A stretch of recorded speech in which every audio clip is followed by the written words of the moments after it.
we'll briefly look at potential dividers. Potential dividers are very straightforward, using different resistors in series to have different potential differences across them. So, for example, we'll start with a very simple circuit. So we could have 6 volts EMF, and we could have a 4 ohm resistor in series with an 8 ohm resistor.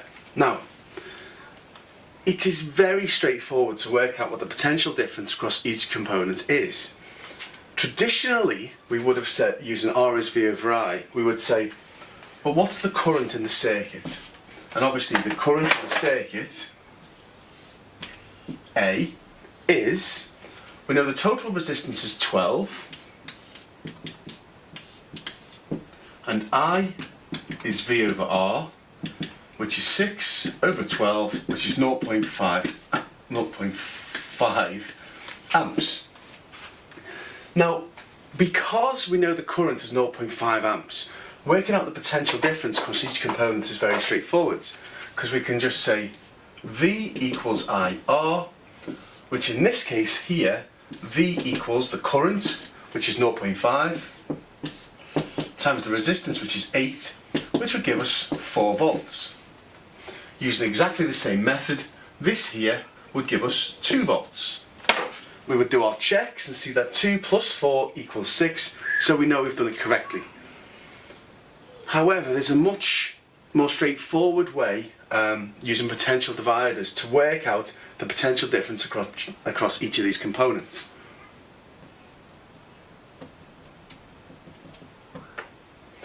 The potential divider equation states that V out equals V in times R1 over R1 plus R2.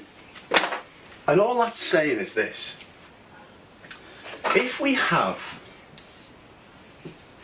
the voltage out here, what is the potential difference across that 4 ohm resistor? And all it's saying is, what fraction of the total resistance of this branch falls across that resistor? Now, R1 plus R2 gives us the total resistance, which in this case is 12. R1 is how much of that 12 do we have? And in this case, we've got 4 twelfths. So we've got a third. A third of the resistance is here, okay? 4 out of 12, 4 twelfths, and that's all that part of the equation means. So it's saying the potential difference across here is 4 twelfths, or a third, of the total potential difference. So what is the potential, what is the EMF, the total potential difference across this branch? And that is V in. So we've got a third of V in, a third of 6, which is 2 volts. So the potential divider equation simply shows us that in order to work this out, we'd do 4 twelfths times 6, which would equal 2 volts. So potential divider equation can be used in more complex contexts where you would not normally calculate the current first. Okay? So, for example, they'll put it into problems using thermistors or LDRs. So we'll do one with a thermistor in it. Okay? So they might have a problem with a 1 kilo ohm resistor and thermistor, and they'll have V out here. Now they could say something like this: the voltage out when it is cold is 4 volts. So I might say V out equals 4 volts when it is cold.